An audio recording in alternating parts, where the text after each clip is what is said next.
మంత్రుల నివాస ప్రాంగణానికి పరిహారం చెల్లింపుపై ప్రభుత్వ శాఖలో గందరగోళం నెలకొంది. అది ప్రభుత్వ భూమి కాదని న్యాయస్థానం తేల్చెప్పడంతో 72 కోట్ల రూపాయలు ఎవరు చెల్లించాలనే విషయంపై నిర్ణయం తీసుకోవాలని రెవెన్యూ శాఖ ప్రభుత్వ ప్రధాన కార్యదర్శికి సూచించింది. హైదరాబాద్ బంజారా హిల్స్ లోని మంత్రుల నివాస ప్రాంగణ సముదాయ నిర్మిత స్థలం తనదేనని నిరూపించుకోవడంలో విఫలమై ప్రభుత్వం సంకట స్థితిలో పడింది.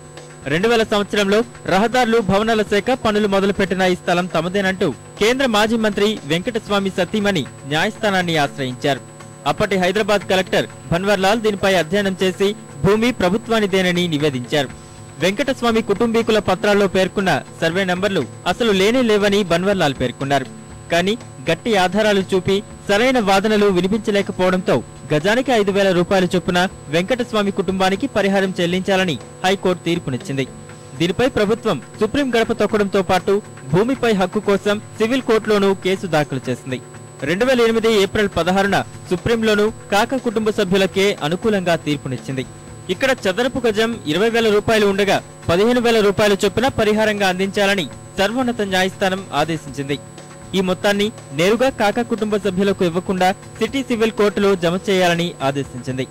ప్రభుత్వం ఇచ్చే మొత్తాన్ని తాము తీసుకునేలా ఆదేశాలివ్వాలని సుప్రీంకోర్టును కాకా కుటుంబ సభ్యులు ఆశ్రయించగా వారికి అనుకూలంగా తీర్పు వచ్చింది.